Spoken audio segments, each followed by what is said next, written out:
Welcome to Armchair Expert, Experts on Expert. I am Monica Padman's friend, Dan Rathers. Hi there, Daniel. Boy, we got a polarizing guest today that I love. We love him. We do. Some of my very, very favorite documentaries that have ever been made have been made by Michael Moore. He's an Academy Award-winning filmmaker, Bowling for Columbine, Fahrenheit 9/11, Sicko, Where to Invade Next. And he has a podcast called Rumble with Michael Moore, which I listen to and is funny and subversive and all the things that I tend to like. Here's what I want to reassure the listener of. I will challenge Michael Moore in this. Yeah, the whole point is to discuss things until there's a solution. So it's important to talk about these things even though we don't want to, or it's scary or whatever. I think it's good we do and did. And beyond that, look, again, if everyone could just pop the political identity on a shelf, you will find Michael Moore to be not only hysterical quite often, very knowledgeable in all these different ways, politics aside, and then a dude with fucking integrity and a huge heart. Exactly. And again, might have a different approach than you would want someone to take, but a fucking stand-up guy with integrity. So please enjoy Michael Moore. We get support from Quince. So we've been talking about Quince a lot lately, and as we head into fall, it's the perfect time to reset your wardrobe with their amazing pieces. I think it's so fun to do when the seasons turn over to just spruce up your wardrobe with a couple specials, and Quince is the place. Totally. We're talking organic cotton, Mongolian cashmere, tailored chinos from just $60. Premium fit and quality you'd expect from a luxury brand designer. I love Quince. You know, I like it understated and subtle, and I like stuff that has high quality. And Quince checks all those boxes. I love a lot of stuff from Quince. Honestly, they have incredible premium denim, which is very important for fall. It's pretty much all I wear in the fall is denim. And Quince has such a good selection of quality denim. Their stuff is so versatile, timeless, and built to last that you just grab every single day without thinking. Right. And all of that for 50 to 80% less than similar brands. They go direct to ethical factories, cut out the middlemen, so you get all that quality without overpaying for it. We love that. And they do way more than clothes. They have bedding, cookware, bath essentials, travel must-haves, same deal, and great quality. Upgrade your everyday. Download the Quince app for app-exclusive offers or go to quince.com/dax. Get free shipping on your order and 365-day returns. Now available in Canada and the UK too. That's QUINCE.com/dax. We get support from Apple Gift Card. Back to school is here, and for many, that means some big life transitions. Whether they are heading into a new grade or setting up a dorm for the first time, you want to give them something that actually supports their growth and success. Apple Gift Card is a versatile solution because it takes the guesswork out of gifting. It's not just about a new pair of AirPods for focus. It's about giving them the invaluable chance to choose the digital tools and subscriptions that suit their unique journey. They can use it for productivity apps on the App Store, movie nights on Apple TV, or extra iCloud storage for all those new memories. With Apple Gift Card, it's so empowering to give the students their freedom to allocate their own resources. Celebrate their new academic chapter. Visit applegiftcard.apple.com to celebrate their milestones and gift one today. He's an armchair expert. He's an armchair expert. He's an armchair expert. I was trying to figure out how to move my lazy boy in here so we would match. My Michigan-made lazy boy. You know, they make those over, I think, in Grand Rapids. Take your time. I'm in no hurry. In fact, we're kind of delaying because Monica's going to get toothpicks so she can gnaw on them during the interview, as I will gnaw on my toothpicks, but they're laced with nicotine, so they're not suitable for her. Is that true? Yeah, nicotine toothpicks. They're phenomenal. Wow. Were you ever a smoker? You must have been. No, I wasn't. I had bad experiences both with smoking, when I was 11, and then drinking some alcohol, which just tasted awful. And so I never became a smoker and not really a very good drinker. How frequently will you drink? Once or twice a month, maybe. Okay. That's crazy. I can't imagine doing it that little if you were allowed to. No, especially I was raised by everybody is Irish or Scottish in the family. So there was a lot of drinking going on in the extended family. Hi. This is Hi. Monica. Hi, Michael. Monica. No nicotine toothpicks for you. No regular toothpick. Well, tea tree oil. Let's not sell them short. Yeah. It's like, I'm not a coffee drinker, but I love the smell of coffee and I love the taste of coffee. And so if I can get like coffee ice cream or coffee something, I'm all for it. What does it do to you? Makes you feel crazy? Coffee, I don't so like the taste of it. I was just explaining why I'm not much of a drinker because I don't like the taste of alcohol. I just had my first tomato 5 years ago, I think. I've never eaten a tomato because the first one I had as a kid, I just hated it. Plus the nuns in 5th grade called it a vegetable, and then the nun in 6th grade called it a fruit. And it never got resolved in my head, whether it was a fruit or a vegetable. So I thought, fuck that. I can't. I'm done with tomatoes. Until they can classify this thing, I'm not having it. Exactly. Especially the nuns. If the church, if God himself cannot figure out if this is a vegetable or a fruit, I'm out. We could say it's the platypus. It's the platypus of edible flora. What the fuck is it? It's a mammal that What lays is eggs? it? I want an explanation. I believe in science. I need to hear the truth here. But I was filming in Italy a few years ago, and they brought out this plate full of, well, they called them tomatoes. And I had one, and it was like, this is the best thing I've ever eaten. And I ate the whole plate of these cherry tomatoes. And I'm thinking, how did the Italians get this right, considering tomatoes are indigenous to North America, and specifically the Native Americans were the ones who invented the tomato. And yet in Italy and other places where they use tomatoes in their food, man, they get it right somehow. And I don't know why. It's never been explained to me, but I'm sure we're putting too many chemicals or something on it here that's wrong. Well, I'm about to explain it to you third hand. So Kimmel read this very dense book about the history of tomatoes, and he told me that the American tomato growers, they have an agenda of priorities. So number one priority is how long it stays on the shelf. Number two is the appearance. Number three is the color, blah, blah, blah, blah, blah. My friend, taste is like 10th on that list of priorities. That's so crazy. Why we enjoy food or drink, isn't it primarily because it just tastes great? You would think, but where myself included, I go to the grocery store and I have an expectation of what the tomato's supposed to look like. Now, I've evolved into really liking heirlooms, but they're disgusting on the surface. It's got all these convolutions and weird pits with fungus in it. It doesn't look appetizing, but through trial and error, I've discovered they're the tastiest. So now I get through their looks. Wow. I think there's another whole area of this too, that depends on whether or not your mother breastfed you or bottle fed you. And if you were bottle fed, like people in my generation were, Me too. and you too, okay, so we got messed up by that. I never realized this, and I don't mean it for the reasons somebody might be thinking. I mean literally that your mother's milk coats your digestive system with essentially the bacteria. Your whole microbiome comes from her virtually. Exactly. So you grow in your first year or two to have an immune system that is able to deal with bacteria and other things that may enter your digestive system. And you're better off if you had that. If you got fed from a bottle, carnation milk or whatever it was, we missed out on all of that prep work. I'm going to go one step further for you, Michael. And we had my mom on. I interviewed her. So she put this in stone.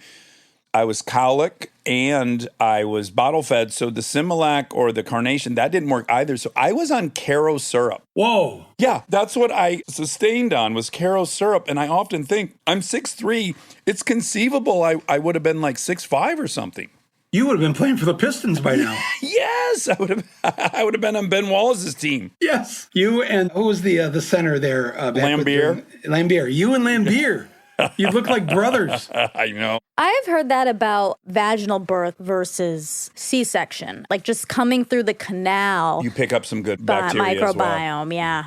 Wow. I don't even know. I mean, Dax, you're a lot younger than I am, but so I'm surprised that you had to be bottle fed. I was bottle fed. You and I'm were? 34. Really? Why didn't Nirmala? I mean, I think she tried to breastfeed at first, but then it's hard. And she was And a she's a working working mom. mother, yeah. She couldn't do it. The pump technology then wasn't good. Like my wife had a battery-powered pump. She could do it anywhere. She'd be on set pumping. She'd be driving the car pumping. That wasn't an option in 87, I don't But if think. she was on set pumping, doesn't the motor sound pick up on the microphones? In between shots. Let's be clear. In between. Okay. Yeah, I'm just saying, the not way that in a sounded scene. was, they turned the camera around and were filming whoever she was in the scene with, and she's over behind the camera pumping away. She might have done some off-camera pumping. I wouldn't put that It's past pretty her. quiet. The new technology is Yeah, it pretty really quiet. is. Hey, can I start by asking you a question? So you and Kristen were both born and raised in the Detroit area, correct? Yes. How close were your neighborhoods or your towns?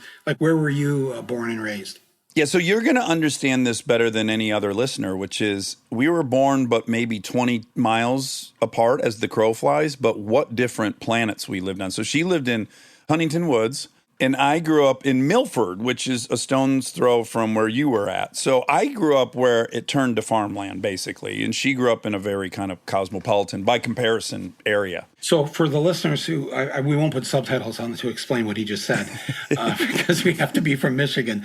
But basically, Milford was, it was like kind of out in the rural area. And because of that, that's where, am I correct, GM had their test track for their cars. The Proving Grounds. Yes, I grew up like a mile from there. My mom was a janitor at the Proving Grounds on night shift. Oh, wow. So in other words, new cars, especially new cars, new models, they would take them out to Milford and just speed them around this track. And they had, they would throw water on it to see how it would break. And Proving Grounds is what they called it. They had Belgium road surface, so brick roads. All kinds of road surfaces, exactly. But you're out there in the peace and quiet of rural Milford.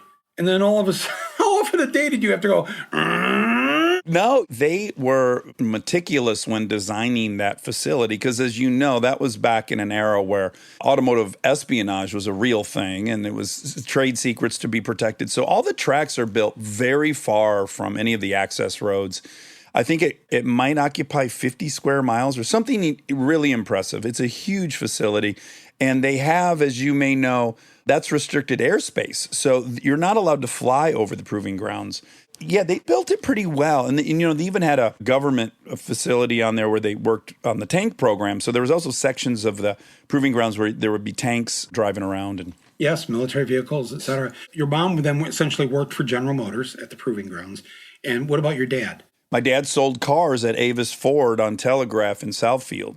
Wow. And then, my mother started a company that ended up being a vendor for General Motors, and we put on all their press events, all their new car launches, all this. And so I, from 14 to 28, also worked for GM by proxy through my mom.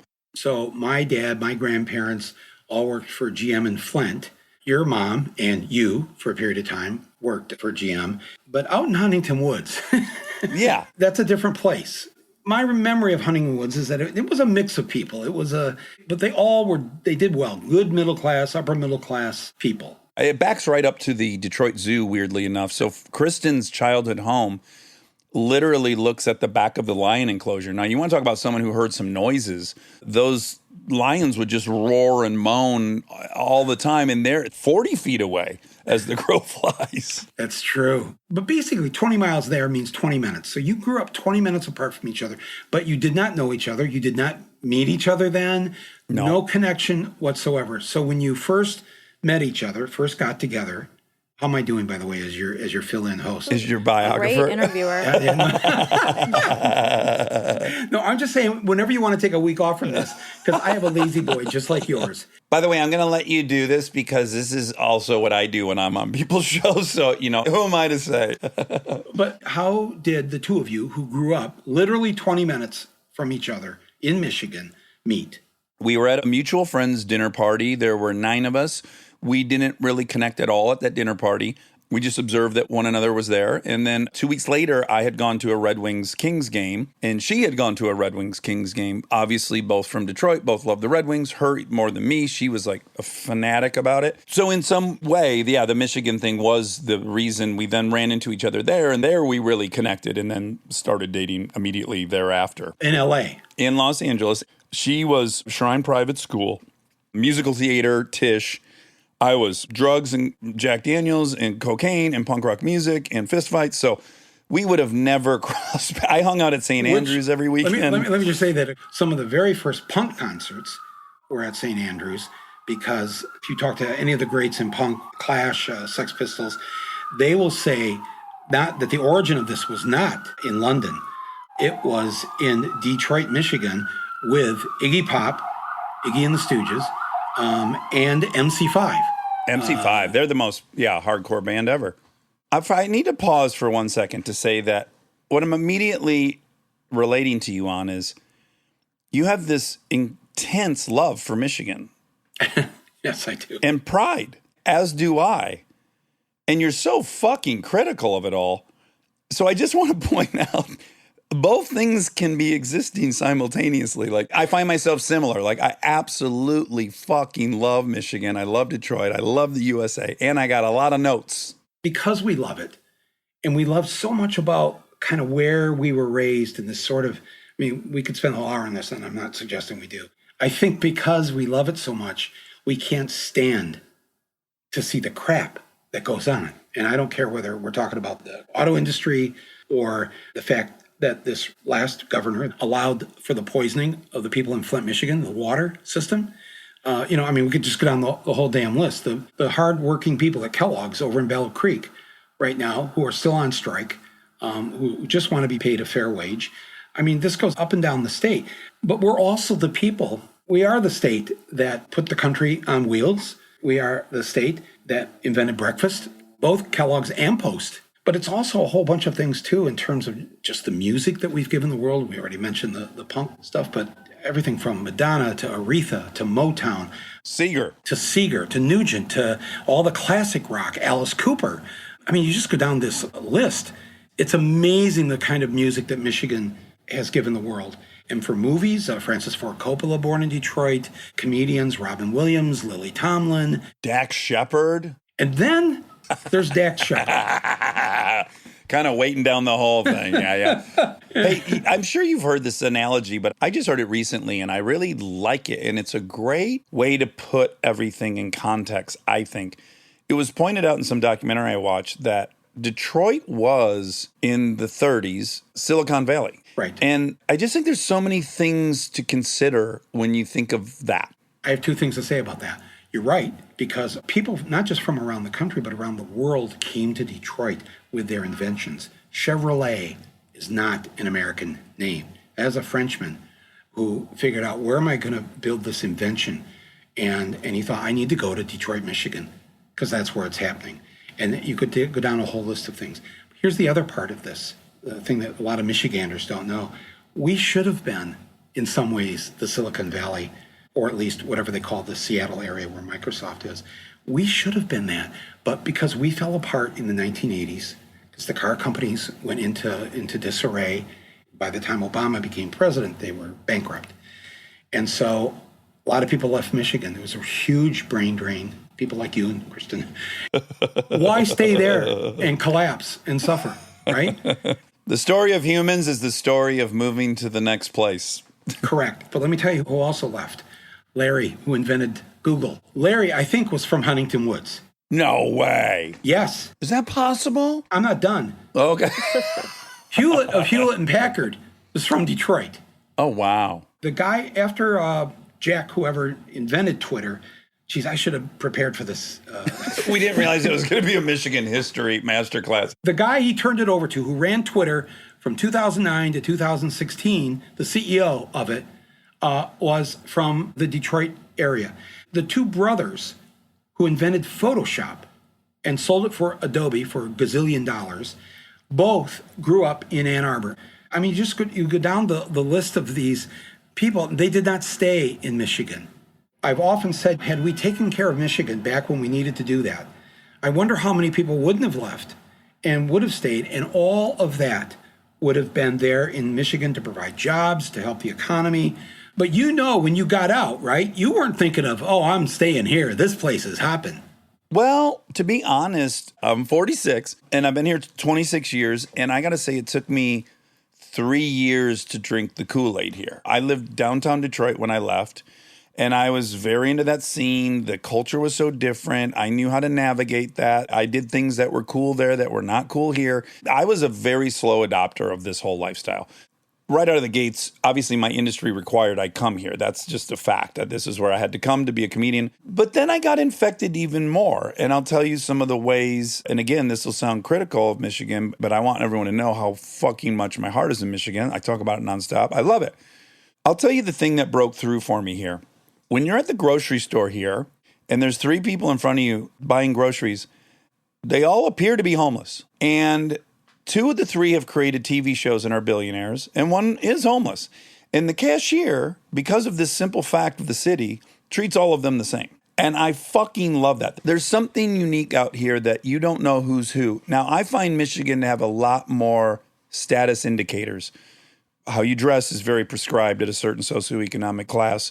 What car you drive, what neighborhood you live in, all these little clues. And by the way, we're not unique. We want status just as much as everyone else. So I'm not being critical of that. It's just I find that the indicators of status in Michigan can be kind of oppressive. So that is something I notice when I go home. It's like you can file people into their socioeconomic group, and I don't love that. The other thing I notice when I'm in California, both of my sisters live in California, is that when I'm out there, those 3 people that are in the grocery store line, and you're behind them, you're number 4, and all you've got is a couple of apples and maybe a tomato. You have these 3 little items, and the 3 in front of you have shopping carts.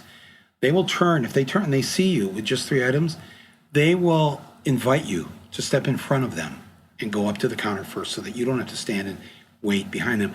I see little things like this in California constantly in terms of this kind of generosity of spirit. And I know you can find all the people in California that aren't that way, but I have noticed it over the years, and I would often think this would be a decent place to live, more than just because the weather is so perfect. Do you have an explanation for that phenomenon? Because I have a guess at it, but I would like to hear what you think. The only one is possibly the weather, because you just feel better. You get up in the morning and that sun, you know this because the sun in Michigan is not the same as the sun in California. When you sit down to watch a movie, you can literally sit in the theater seat and tell if that movie was shot in California or not. Yeah. So I think that because of that, and because in Michigan, it's a fact, we have full sunshine 1 out of every 4 days of the year. If you're lucky. If you're lucky. I think that has a lot to do with one's spirit and one's soul. I mean, Monica, what suburb from Detroit are you from? I'm from the suburbs of Atlanta. And her parents are an engineer and a computer engineer. Computer scientist, yeah. But that's so funny that you bring up that people here will kind of let you cut in front of them at the line, because that's, to me, associated with the South. That's like a Southern hospitality thing. Like, I don't think that California gets that kind of like nice reputation, but I agree that it should. I would just say, so I think obviously the weather is a part of it, but you just detailed for us what has happened in Michigan from, let's call it 1978 onward. So it's been just a steady trickling of people leaving, industries leaving, it getting harder. And so what I often think, and I really will say this about myself, I've only become nicer because I have the luxury to be. I think as soon as there's a scarcity, we can't help but be a little more primitive. Right. And not to be cynical about this, but the wealthy don't get to be and stay wealthy by being generous. They are first and foremost about the bottom line and what they can make and how they're going to make money off their money. And that's not true for all. Well, I can cite many generous philanthropist type people, but I mean, I've heard this from people who work at like a high-end restaurant or whatever, and somebody with money comes in, and you'll hear this from waiters. They leave the smallest tips. And they'll say that, they'll tell me this, and I'll say, yeah, because they didn't get wealthy by giving their money away. When I was growing up in Flint, Charles Stewart Mott was like the top General Motors, one of the big founders based in Flint. The Mott Foundation, does all these good things.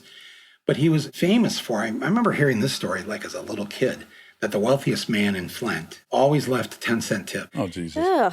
Well, but I said at the time, yeah, but that was maybe back in the 30s. So that was, 10 cents was like $1.50.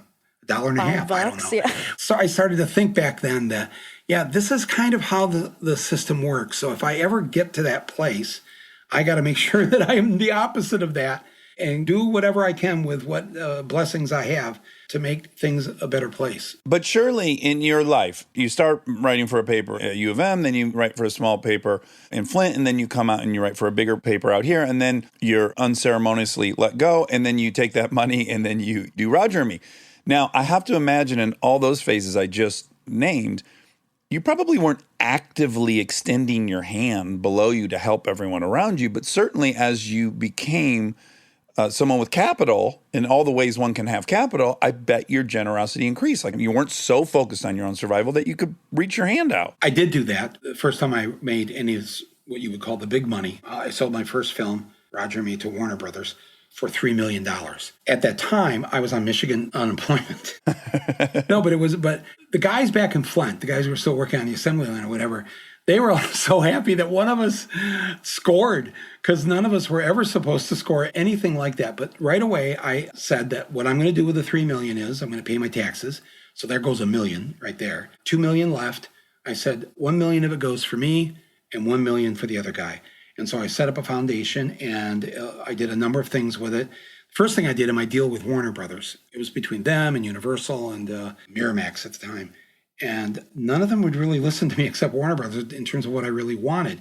And they kept throwing more money at me. I mean, there was one studio, Dax, that offered me $10 million for the movie. Oh, my God. But I figured I wasn't really for the movie. They said, we'd like to do like a 5-picture deal with you where you will write and direct these kind of socially conscious comedies. And give me $2 million per film, and it would be $10 million. I said, well, what about Roger and Me? What are you going to do with that? And they're like, well, no, don't worry. We'll get it up. It was like, no. I made this film for a reason, and I turned it down. And Warner Brothers won, not because they offered the most money, but I had 3 conditions. There were 4 families in Roger and Me who I filmed being evicted from their home because they're broke, out of work. So I said, I need you, Warner Brothers, to help the 4 people that are evicted so that their mortgage or their rent for the next 2 years is paid for by Warner Brothers. And they said yes. Oh, wow. Yeah. And then I said, I need you to promise to put it in at least 200 theaters around the country. And Barry Reardon, who was the head of distribution there at the time at Warner Brothers, he said, well, I'll do better than that. We'll put it in 800 theaters. I said, wow. No documentary has ever been in 800 theaters. And number 3, I said, I need you to send a group of people from Flint on a tour of the country, of cities like Flint, to show the movie and to talk about what we're going to do with our collapsed industrial economy and show the film for free. And they said, not only that, we will provide a free ticket at any theater that's showing Roger and Me. Warner Brothers will provide free admission. All you got to do is show your unemployment card and you get in for free.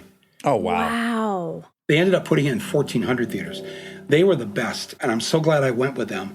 So with that blessing that I had, I tried to do as good as I could with it. But I have to tell you, back when I wasn't making anything and when I was unemployed, I helped set up a runaway shelter. I helped set up a women's abuse shelter. I helped set up a hotline center for drug overdoses.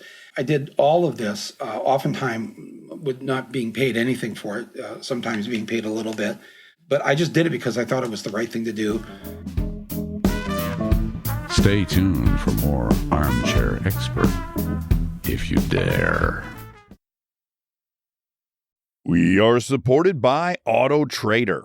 All right, if you've been putting off car shopping because it sounds like a whole thing, buying your car online on Auto Trader makes it way easier, really. You can shop tons of cars online, compare prices, check financing and trade-in options, all from wherever you are. And if you want to start online and go to the dealership for a test drive, you can do that too, really. What I like is the flexibility. Start online, finish at the dealer, or the other way around. Your info stays with you, so you're not starting the process from scratch. Plus, you're working with local dealer listings, so you've got real people helping behind the scenes. And when you're ready, you can pick up your car or have it delivered. Really. Buy your car online on Auto Trader. Really.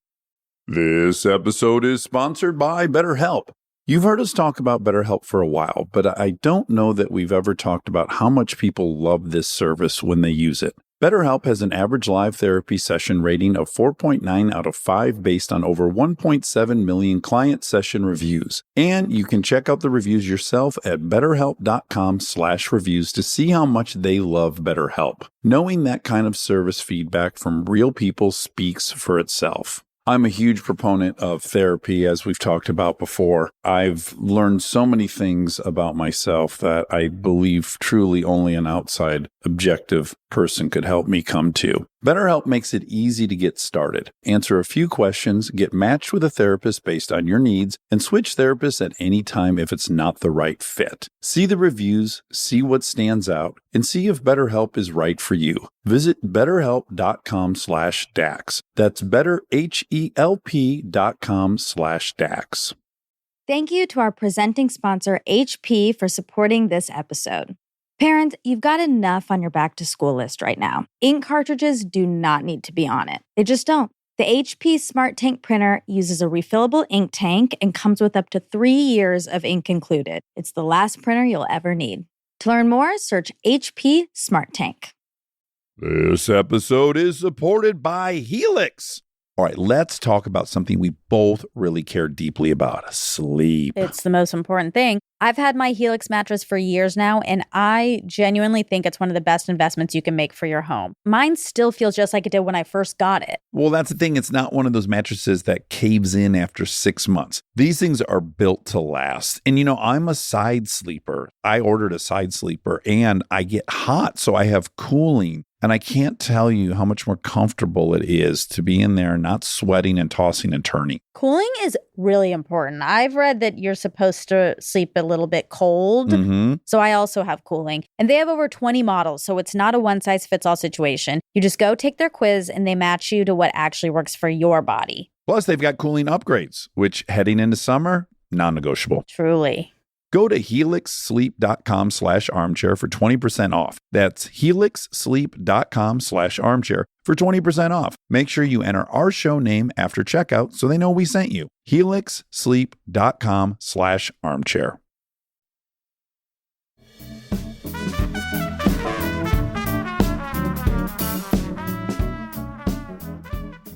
I'm sure you know who Adam Grant is. We had this long conversation. You can segment people generally in the population. You're kind of born this way or you're not. You're a self-sufficientist. You're someone like you who's been always wanted to help. My wife is among those people.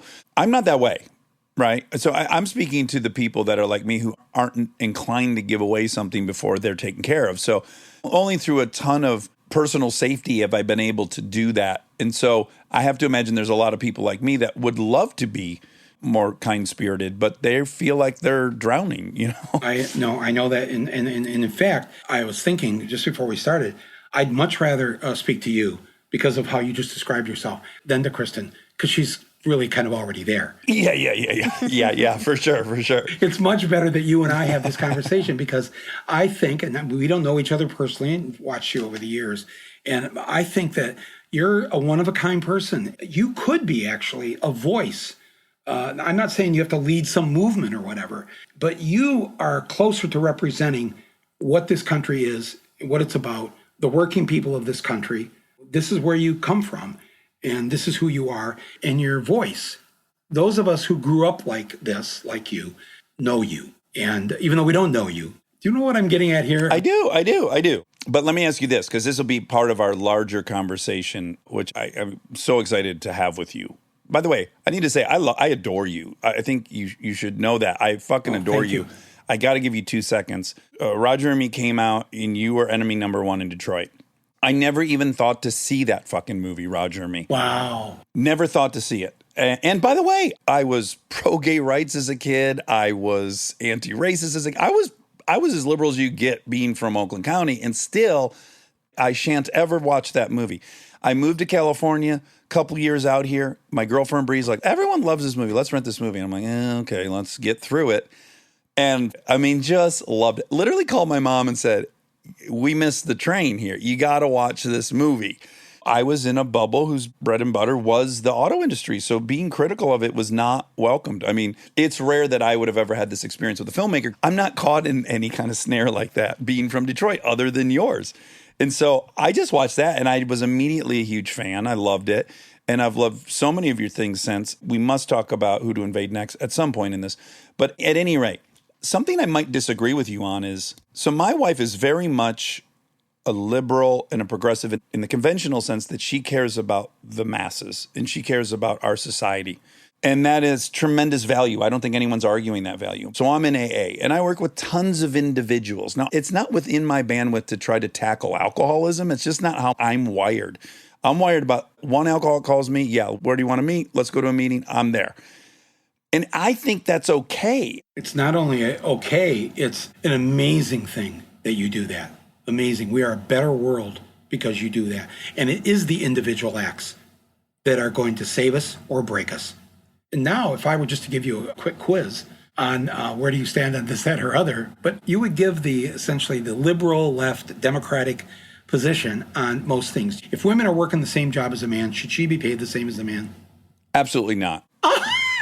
Yes, of course. Of course. Can you imagine if that was my position? Yes, of course. No, but seriously, without, do you believe the climate catastrophe is real? I do believe it's real, but I also am critical of the left's approach to it. I am too. And in fact, a friend of mine from Flint and we made a film about this during the pandemic called Planet of the Humans. And some Democrats and liberals really went after us because you're not supposed to question the gods of the environmental movement. My point to them is Earth Day was 51 years ago. What have you been doing? Look at how crazy it is in California, in Florida, the East Coast. Every place, it's falling apart. And of all the movements in my lifetime, women's movements, civil rights, all those advanced. We're not where we should be, but it advanced where women are now. It advanced where people of color are now. It's a lot still to go. Yep. But environmental movement, we're worse. What they tell us, you can't have more than 350 parts per billion up in the atmosphere. They formed a group called 350.org. This year, the latest from the National Atmospheric and NASA and all them, we're not at 350 anymore. We weren't supposed to go back beyond 350. We're at 420 parts in the atmosphere. We are so fucked. Wrong direction. Wrong direction. And again, where's the environmental movement? What have they been doing? But here's where you and I will disagree, I think, which could be tasty. I think that liberals in general, well, I think both sides ultimately end up funneling into a terrible paradigm of good and evil and selfish and unselfish. And these things are just so incomplete and they're so lazy. So on the left, what I have seen the approach be is completely ignoring the sources of carbon. So we had Bill Gates on, we read his book. It's so fucking good. Everyone should read it. It's a real fucking problem and has to be addressed. And we have to address it by lobbing off the worst offenders in order. One of the least offenders, I hate to tell everyone, is cars. It's one of the more insignificant elements of this huge pie of carbon. Yet the left has taken that and just fired up the shame machine. That's what we love to do. We are the big pointers at people. We're the shame mongers. So when you approach people with you're a piece of shit because you drive this car and you're actually not accurate about it being a big slice of the pie, guess what? Your movement wasn't very fucking effective. And so I have that frustration with our side. Yeah. Again, I'm not one of those people because I grew up in the real world of Flint, Michigan. So I didn't grow up in Ann Arbor. I didn't grow up in Berkeley. I didn't grow up on the Upper East Side of New York. And I don't drive an electric car because, first of all, I can tell you, if you're worried about the environment, if you're worried about exploiting the poor around the world, all those rare minerals that have to go into the battery of that car and all the other functioning of that car, if you really took a look at that, you're driving that car so you can look good and, pro-earth, I'm all for that. That's not true. I remember back when I had a newspaper there in Flint, and they were just starting recycling. I thought, I'm going to go follow one of these recycling trucks around. And so I followed around for the day, and then when I guess the truck was full or whatever, and you think he's going to take it to a recycling place. Some magic place that new products are popping out the other side. Yeah, he takes it to outside Holly, Michigan. All right, it's in your county. Yeah, Ski Hill? Yes, but they've got all this trash, all these things that we thought were being recycled were just going into dumps, or they're being shipped to the third world. Uh-huh. When you dig into this, and because I'm not into any of the films I've made, I'm not making them because I'm trying to just support this one thought or this one side. And people know this. If they've seen my films, I will go after Democrats. I'll go after liberals who are just conning people with the things that they're saying. And I think for many years, it hurt the Democrats. They couldn't win, especially locally, elections because too many people were onto it. And so I encourage people to run for office. And I think this has now helped the Democrats in recent times because now a bartender in the Bronx will run and get elected to Congress, AOC. Jamal Bowman just got elected this last year, and he was a principal at a middle school. So more normal people running for office, nurses, teachers, factory workers, we would be so much better off than what ends up in Congress. And so I've been preaching this for a long time, that if you tell me that you're on the left, I want to know what country station you're listening to, because you're never going to reach out and you're never going to bring other people into the fold if you are just on your high horse. You have no idea what they're going through, what they listen to, what their culture is. You just care about yours. Look, I know on the far, far right, if that's 10 or 20%, they may be lost. I hate to say that. I hope they're not. But there's so many people that consider themselves Republicans or conservatives or whatever, and we have more in common than not. Right. Just as I was going down that list with you, Yeah. if I ask most Republicans, do you believe a woman should be paid the same as a man if they're doing the same job? Only a crazy person says no. I try to tell liberals and Democrats this. We're not out on some left-wing limb. We are the mainstream of this country. What do you mean? Meaning the majority of the Americans agree with us. Ooh, really? Yes, just look at the polls. 90% of all Americans, and that means a majority of Republicans, want good gun control laws. They're done with all this school shootings and all this stuff. 80% believe there should be a paid family leave. It's in every other democracy and industrialized country. And the majority of Republicans believe in that. Why don't we start with the things that we agree on, and let's get those things fixed. Then we can duke it out on the things we don't agree on. You're against abortion. I happen to believe that a fertilized egg is not a human being. A seed is not a flower. A stem is not a flower. A flower is a flower. And so if the fertilized egg can't exist outside the womb, it's not what we would call a baby. That's my personal belief. You don't have to agree with it. We've had people we elect to office. Let there be a vote. If I lose, I lose. I guess I don't lose because I'm a guy, so I'm never going to have to worry about it. But I will stand for the things I believe in, and I will say to people, if you're against gay marriage, same-sex marriage, my advice to you is don't ever get gay married. You'll hate it. Gay married. When you said if you ask everyone, should men and women make equal pay for the same job, and everyone would say yes, and that's true. I think everyone would say yes. But do you think everyone acts on that? Do you think everyone would vote for that? Like, I think just because people say, they know they should say yes. I mean, you talk to people all the time. You're out there, so I'm asking: do people's actions match what they say? Yes, I think if there was a ballot proposal in just about every state, I think that most people would vote yes on that ballot proposal. I think a 20% though wouldn't. I think you're always going to have that 20% that are on some far out place. The ones who have not been invited to Thanksgiving dinner this year.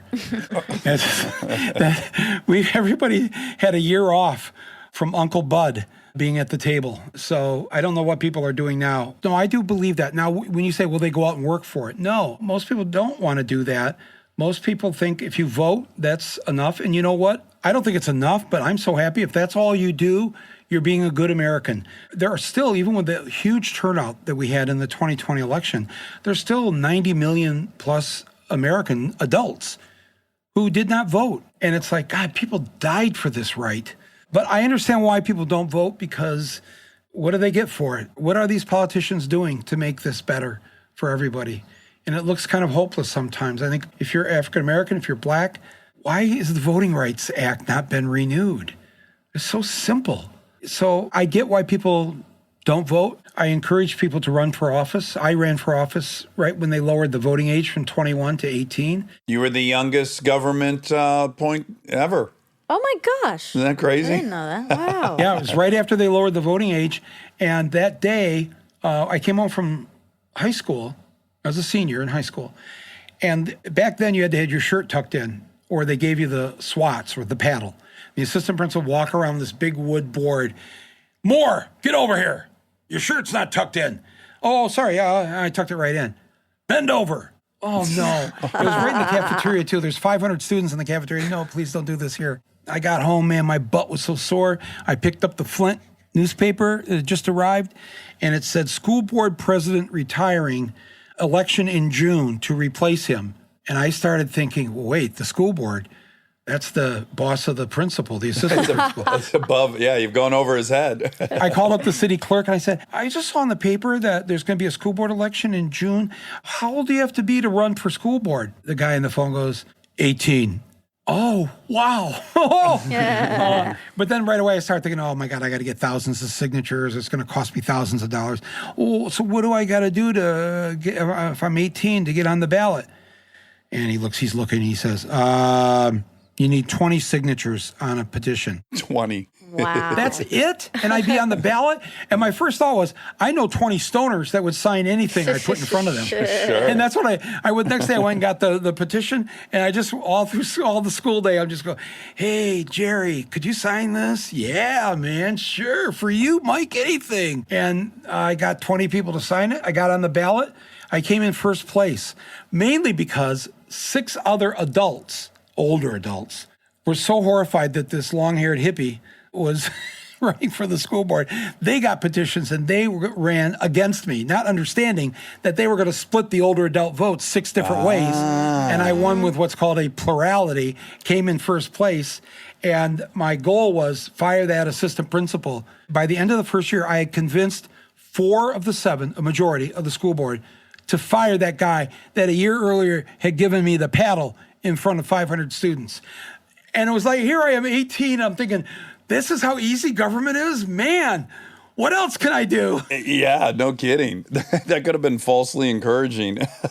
On some level it was, but if that happened to you at 18, you'd be thinking, whoa. And the previous year, I ended up on the evening news with Walter Cronkite, CBS Evening News. I'm a junior in high school, and I got picked to go to Boys State. Do you remember what Boys State was? You, I'm sure, were never selected by the principal. No, I was not. 2 boys from every high school in the state go to the state capitol in Lansing and play government for a week. And you elect a boys governor and a legislature and all this. And I didn't want to do any of this. And I had a dorm room there at Michigan State University. And I just closed the door and locked it. And whoever the student had the room, he left behind all these vinyl records. There was this one from this woman. I'd never heard of her, Carole King, and it was called Tapestry. And I just put that album on. I said, oh, this is good. I like this. I just stayed in the room the whole week. I only went out for food to the vending machine down the hall. And on the second day I went down to get food, they had just invented Ruffles potato chips, by the way, with the ridges. My thinking was we're getting more chip per chip because of the mountains of ridges. Yeah, corrugated nature of it. Exactly. So I'm standing there at the snack machine, and on the bulletin board it says speech contest for Boys State. Write a speech on the life of Abraham Lincoln and win a prize. And then it said sponsored by the Elks Club. Now, my dad had just gone to join the Elks Club in Flint. And when he went there, at the top of the application form, true story, this is now 1970, 2 years after Martin Luther King is killed. At the top of the form, it says Caucasians only. And my dad looked at that. He put the form down. His buddy said, where are you going? I said, I can't join this. And I'm looking at this poster, speech contest on Abraham Lincoln, sponsored by the club that won't let black people in the club. God. So I said, I think I'm going to go write me a speech. I went back to the room with my ruffles, and I wrote this speech attacking the Elks Club. How dare you sponsor a speech contest on the life of Abraham Lincoln? And I showed up the next day to give it with 10 other boys, and they were all, all these laudatory things about Abraham Lincoln. I stand up and give this anti-Elks Club speech, and at the end, the speech teachers, who were the judges, named me the winner of the contest. Oh, my gosh. I start to leave, and the teacher says, oh, no, wait, hang on. Tomorrow, when they announce who the governor of Boys State is and the legislature, you have to give the speech. That's the tradition. I said, I can't give this speech. I'm a very shy person. And no, you have to give it or we'll call your parents. Back then, or we'll call your parents. That's all you had to say. Yeah. And so I showed up and I gave the speech. The head elk guy was sitting on the stage to hand me the award. And he's got one of those big elk, the horns, like on what's The Simpsons? Homer belonged to whatever they were called, the woodcutters or whatever. And so I do the speech and I just attack him and his club during the whole speech. Everybody is roaring. And then I just turned around to him at the end and I just said, and I don't want your stinking trophy. And then I ran off the stage and the press was there and they were trying to stop me, but I got out of there back when I could run. And I got to my dorm room, I locked it. About an hour later, somebody's banging on my door. You got a phone call down on the payphone at the end of the hall. Who is it? It says it's the CBS Evening News. What? So I go down there. Yes, I'm Jeff Levine, the executive producer of CBS Evening News of Walter Cronkite. We heard what you did in Lansing, Michigan today, and we didn't realize that we thought the Civil Rights Act took care of this, but it's only for things that are open to the public, and Elks and other things like this are clubs, so they're private. So it's allowable to discriminate on the basis of race if it's private. And we'd like you to come on with Walter Cronkite tonight. I'm like, oh no, I said there's not enough Clearasil in the state of Michigan to get me to go on the so I didn't go on. He did the story anyways. I'd never been on TV or anything in my life. Oh my Lord. Were you a pariah when you returned? No, it's the first time girls ever talked to me. Oh, wow. Well, not among the student body, but was the town like, oh, this is the guy who's trying to end the Elks Club? Yes, no, I was a pariah with them, but not the students. The students were all like, oh my God, that was so cool. Yeah. But again, my thinking was I'm 16 and I got on the evening news across the whole country for doing what? Just saying something was obviously wrong. And it was such a lesson at such a young age that I could affect change by doing something like taking somebody to AA. That's a small thing, according to you, but not to me and not to anybody who's lived around or been with alcoholics or whatever. But you can see where these moments in your life gave you an inflated, it turned out to be true, but an inflated sense of... I could do something. Yes. Those are like really landmark events that then encourage you to take bigger swings and bigger swings. And just kept doing it. And I didn't always win. But as I got older, too, I realized, so I was out campaigning for Bernie almost 2 years ago.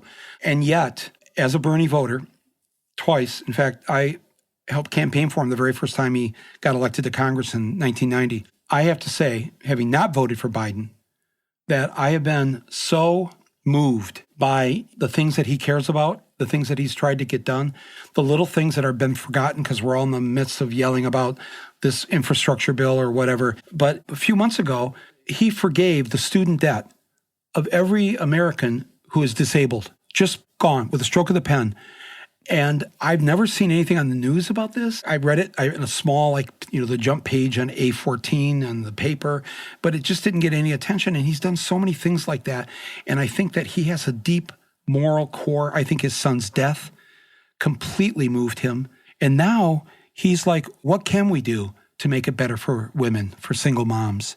How can we make sure that if you've got an elderly parent to take care of, that you don't lose your job? yeah, I have a tremendous amount of respect for the integrity of Bernie Sanders, as I did McCain. Now, I don't agree with Bernie Sanders, and I didn't agree with McCain, but I see a level of integrity that's pretty undeniable, and I respect that person. And we're happy when we see it, aren't we? Oh, yeah, yeah. Stay tuned for more Armchair Expert, if you dare. We are supported by HP. If you're a parent or you know one, like I do, or you can help take care of kids, you already know what August feels like. It's not summer anymore, it's the pregame. The supplies list, the forms, the "we need this printed by tomorrow" texts that come in at 9 p.m. And I say this as someone who's been on the receiving end of those texts in a former life. You're ready to help, and then the printer says no, out of ink, blinking at you, useless. It's such a small thing, but it will absolutely derail your night. So when I heard about the HP Smart Tank printer from HP, America's most trusted printer brand, I thought this is the kind of thing that actually makes life easier, not in a big flashy way, in a one less crisis way. Instead of those little cartridges that run out the second you need them, the HP Smart Tank uses refillable ink tanks, and it comes with up to 3 years of ink included. 3 years. That's 3 back-to-school seasons without the cartridge panic. HP can't fill out the forms for you, but they can make sure the printer is never the reason you're up past midnight. Search HP Smart Tank. This podcast is brought to you by Squarespace. We've talked before about Rob building our website on Squarespace, and I bring it up again because it's a perfect example of what they do well. Rob had all the pieces, the content, the vision, the ideas, but he needed something to actually take all that and make it public-facing, and Squarespace was that bridge. Maybe you're in the same spot. You've been developing something, a business, a skill set, a body of work, and it's been private. It's been yours, but at some point you're ready to put it out there, and that transition from private to public can feel like a huge leap. Squarespace makes it feel like a step. Beautiful templates, built-in SEO, email campaigns, scheduling, analytics, everything you need to go from "I've been working on this" to "here it is, come find me." All in one place, no code, no stitching together a bunch of different tools. So if you've been sitting on something and waiting for the right moment, this might be it. Head to squarespace.com/DAX for a free trial. And when you're ready to launch, use offer code DAX to save 10% off your first purchase of a website or domain. We are supported by Arm & Hammer toothpaste.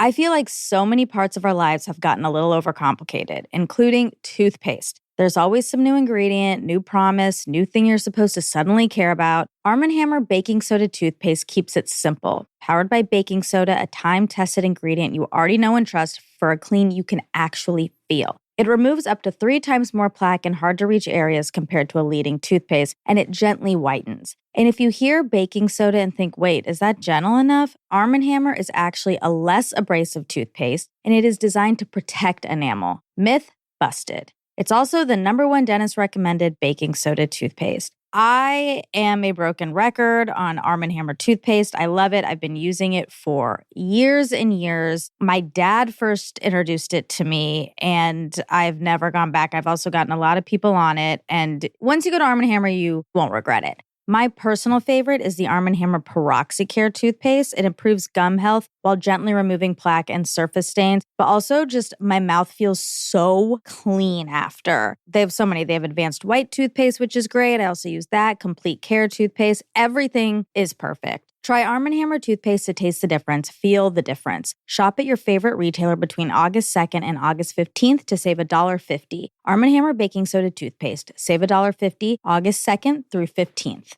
This episode is brought to you by ServiceNow.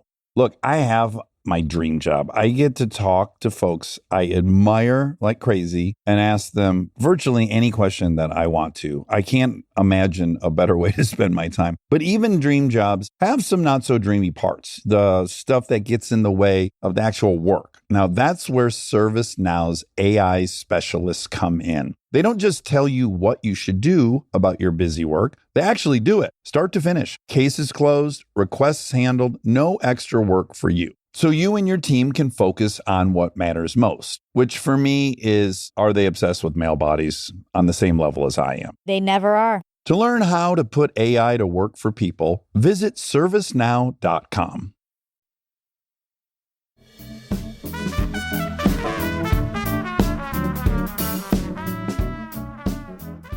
I want to tackle in our last bit of time here what you just said, which I totally agree with. If you take these individual issues, you can get something like consensus. You can get 70%, 80%, 90%. My great frustration right now, and I could be wrong about this, but I am frustrated that this current climate is sold as the left against the right. Because in fact, I think the true battle that's happening is the 80% against the 20%. I think 10% of the right's fucking nuts, and I think 10% of the left's fucking nuts.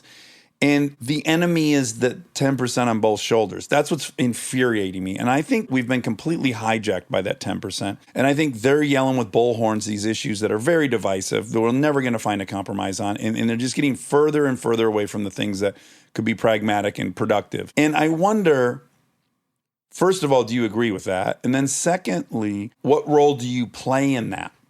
Yeah, I get entirely what you're saying. I look at it through a slightly different lens, that the battle, if we want to call it that, the fight, the struggle that you would have in any democracy is between those with wealth and those 40% of the American public, the adults, have only about $400 to $500 to their name, actual cash available to them on any given day.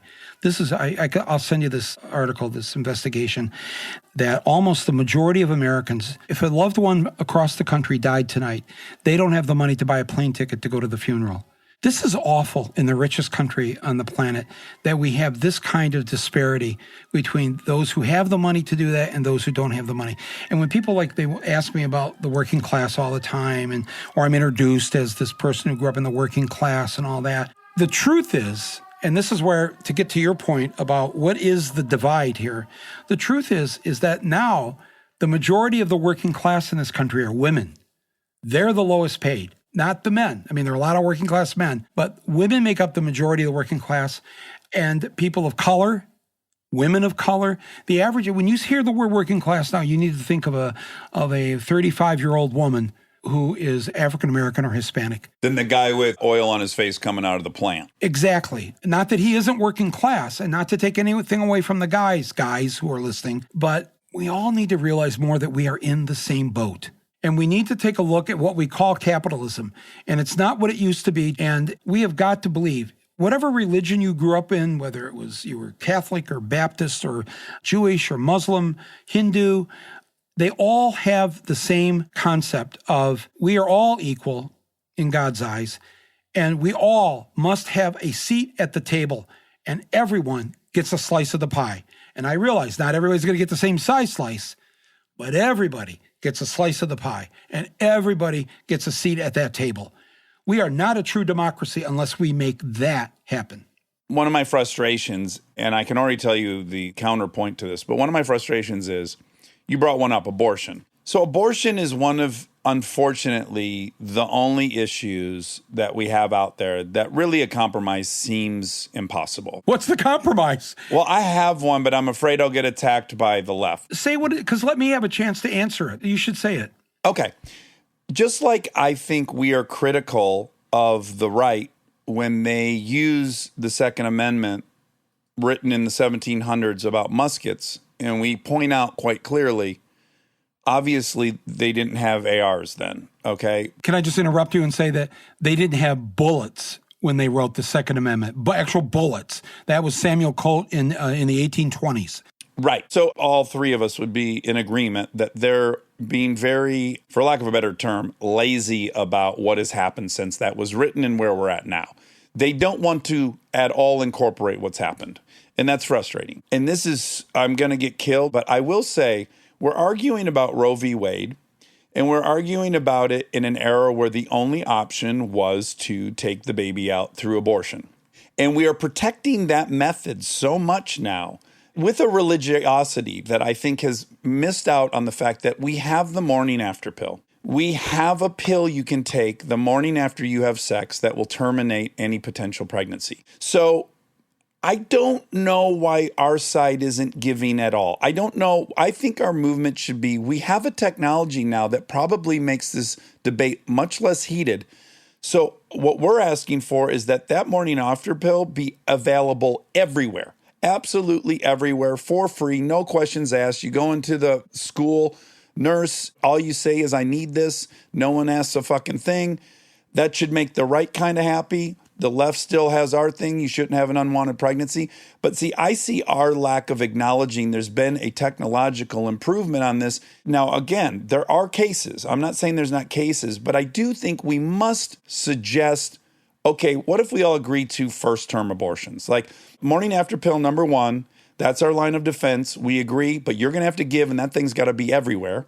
And then also there are going to be some cases that we have to do a first-term abortion. That seems unforeseeable on my side of the aisle that we would even think of a way to meet in the middle on this. I want to hear what your criticism of that would be. Well, yeah, first let me just point out the obvious. These are two guys discussing this, and I have no plans to be pregnant at any time in the near future, and I'm sure you don't either. As much as I'd like to experience it, yes, it's not in the cards for me. I don't believe that was the comedian talking. I think you probably No, do. I would love to grow a human in me. Well, let me say the first thing right away I will agree with. The morning after pill should be available everywhere for free, 24/7. Absolutely. Just like so many other things in healthcare need to be available. So that's the first thing. Here's the thing. We men really shouldn't be able to have a say in this, and we would not like it if the majority gender, which are women, by the way, 51% of the country are women, we hold the power. We have 75% of Congress, men. They're the majority gender, and they only get 25% of the seats in the Senate and the House. So right away, something is askew about how we're even able to talk about this. But no, there won't be a meeting in the middle on this, in part because women want the control over their own bodies and their own reproductive systems. And enough men, maybe not a majority, but enough men agree with that statement. And so that's not going to be resolved. Can we ask Monica really quick? I think the most relevant thing I want to hear what Monica's take on that is. I don't think anyone, any woman at least, but I don't think anyone on the left would ever have a problem with making the morning after pill available across all fronts for free and immediately. And before we tackle the next thing, let's do that. I don't think anyone on the left would have a problem with that. But the predicament with people who are against abortion, they still think in the second that intercourse has happened, if there's anything happening, it's a baby. So to them, it's the same. Well, that's where they'd have to give. So I think you're right. I think it's a spectrum of people who have a variety of opinions that are anti-abortion. And I think some of them are pro morning after pill. I think there's got to be a spectrum. No one on the left is anti that. Like, I think you're positioning it as the left doesn't want to give. The left would happily give immediately for that. No, what they'd be giving is, okay, we're going to say, if you make the morning after pill available every single place, we will stop fighting to protect second and third term abortions. Oh, so that's what we would be. That's what we would be giving, and then the right would have to be giving.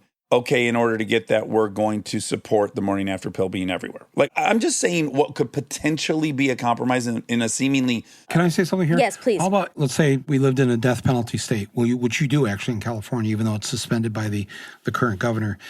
But let's say you live in a death penalty state. Shouldn't then a woman, if abortion is illegal, it's a crime because you're saying you're killing a human being. That baby inside you is a human being and his life. And therefore, if you kill that life, you are going to be sent to the electric chair. I can't believe most people would believe that that would be the right thing to do. But if you don't, I would say to you is, then I don't think you really believe that is a human being. If you don't support whatever the punishment is for killing a human, life in prison, electric chair, whatever, then you're not really being completely honest here. Like you said, what if we allowed some first trimester abortions because it was for the safety of whatever?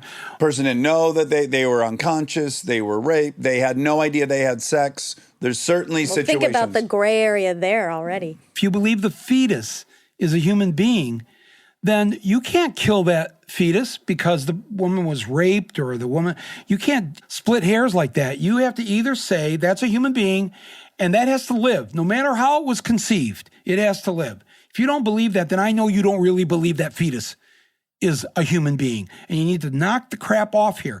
Well, but hold on, Michael. You and I believe the same. I do not believe a zygote is a baby. I don't believe that. It's not a baby to me. When is it a baby?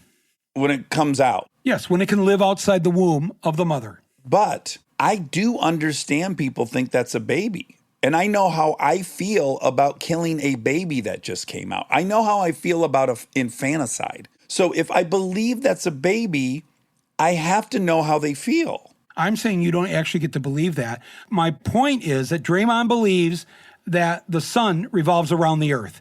Draymond Green believes that earth is flat, not round. I mean, yes, he can believe that all he wants. It doesn't matter. We're not going to start changing our textbooks. But you're dealing in really huge extremes right now, and I don't think it's helpful. So you're saying if you believe that's a fetus, then you should sentence everyone to death. I reject that. Fuck that. That's saying someone is completely irrational. There's a huge gradient of how they feel about it. And I think that you're being salacious in that option. So if my only option is to say that someone should be sent to the death penalty, then fuck yeah, you've figured out a way for me to say it's wrong. But fuck that. Let's try for a second to just acknowledge some people feel the way about that fetus as you and I feel about when the baby comes out of the vagina. They have a right to feel that way. They don't have a right to impose their feelings on the majority of this country. The majority of the country does not agree with this. They don't have to get an abortion. I agree with you. Look, I'm pro-choice. I see what you're saying, and I think he's saying the same thing. Dax is trying to find a way to, as I just said, can't we find ways to come together? The whole point was that one is the hardest. I would say that's the hardest divisive issue between the left and the right. So if we're going to be productive in this country, instead of every fucking conversation, and I actually am a little bit pissed at the moderators of presidential debates. I'm pissed at a lot of people that are impressed. Let's not focus on the one issue we're never going to see eye to eye on. And the left does this and the right does this. For the right, it's all about abortion. Well, guess what? You guys, we're never going to fucking agree on that one. That sucks. On the left, We've got some that are insane. We're not going to be a fucking socialist country. Get over that. That's not happening. Stop fucking talking about that. Let's talk and focus about the 80% of things that we can agree on and we can be productive on. So I think both sides are guilty of it. And we're building a whole platform on these 5 issues that there's no compromise for instead of the quadrillion that there's a compromise for. It's just not productive. Right.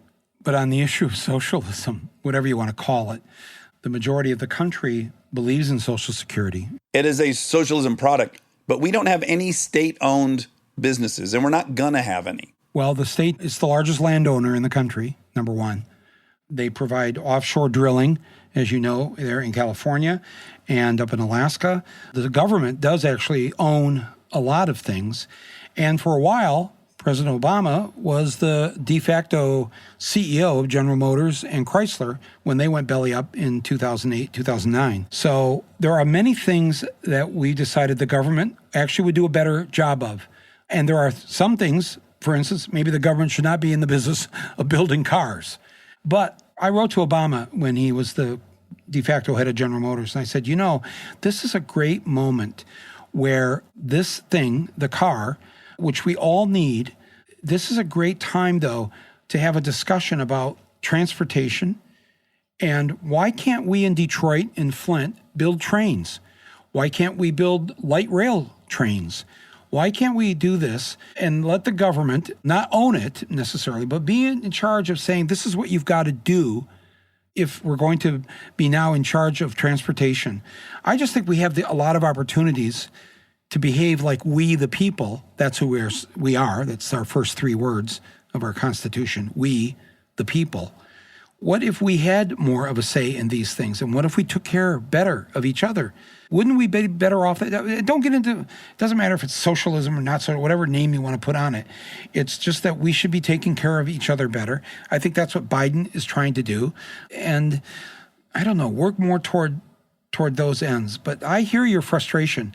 And I would like to live in that country that you'd like to live in, where we just get along better. We sometimes have to agree to disagree. And if the majority believe one thing and that's the way they want the country to be, that's the way it is. And I've had to live many years in that country where I have not agreed with what the president or the Congress are doing. I don't leave. I don't give up. I help other candidates. I started off by running for office myself. So I agree with you. I wish the main focus wasn't for every politician. Let me ask you the most polarizing question right now. Let me put you in a fucking ditch right now. It's so useless. I started with you when I was asking you the questions. What did I start with? Do you think women should be paid the same as men? I didn't start with a polarizing one. I didn't start with one where I thought we were going to have some fight over.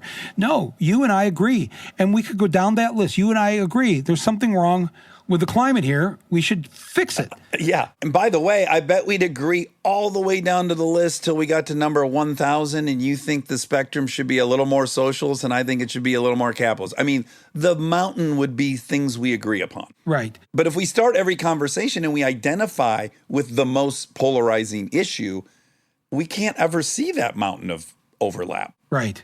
You and I do well. We are not the wealthiest people in this business, but we do well. Yeah. And I don't know, a decade ago, I was going over my taxes with the accountant to file my 1040 and all that. And I said, why is it that I'm not having to pay a whole lot for that Social Security tax, that 7% that comes out of our paycheck? And he says, well, that's because if you make over $130,000 a year, you only pay that 7% up to $130,000. After that, you don't pay anything into Social Security. I was like, what? But that, are you telling me then all the people that are making 40, 50, 60,000 a year, 7% of their entire paycheck goes to Social Security? But because I made more than 130,000, only 7% up to 130. The other 100,000 I made, free, no Social Security taxes. That didn't seem right to me. And I thought, wow. So I went and did some reading and some research, and I found that if we, Dax, you, me, Monica, she's rich. I'm just saying that if we all paid 7% of whatever we earned, 50,000, 150,000, 5 million, if we all paid 7%, there's this thing Manchin was talking about last week, we're going to run out of money there for Social Security in the 2030s or whatever it was. And that may be true the way we're doing it, but if we all had to pay our fair share and we all paid the same 7% the working stiff in Macomb County has to pay, we'd have enough money right now to go into the 2090s. So this thing about how we're going to run out of money for Medicare, Social Security, and all this, a lot of that is because some of us who do better than others aren't paying the same exact percentage that they're paying at $50,000 a year. Can we agree on that? I can, but I have to point out the only thing you're leaving out, which is if you make $1 billion a year and you spend 7%, you're putting $70 million into the kitty. But when you take and collect your Social Security, you're going to cap out at $3,000 a month or whatever the cap is. Yeah. I'm not saying that you're wrong or that we shouldn't, but there's another reality, which is the premise of the system is you put into it and then you take that out. And so if you're putting in 8,000 to 1 of what you pull out, you might go, that's actually not a great thing for me. Right. Again, we have to acknowledge every side of it before we're going to approach. Yeah. I guess what I would say is that the billionaire Doesn't even need Social Security. well, doesn't need Social Security to begin with, but also is so proud to live in this great country where he got to make that money. It wasn't given to him. A lot of people who are billionaires invented a great thing. And people attack Jeff Bezos and all this, and I've probably said things too. I ordered 2 things from Amazon that I absolutely need for tomorrow, today. Yes, of course. So I'm not going to be a hypocrite and say, but I can say, and I would hope that Bezos and the others would agree with this, we probably should put a little more into the kitty. We're doing pretty damn well. Why don't we do that? I agree. If they have no other interest in not being attacked at some point with pitchforks, they should do that. Because they'll only take so much. The gap can only get so wide before people are like, fuck this. Fuck this. Put me on that spaceship to Mars.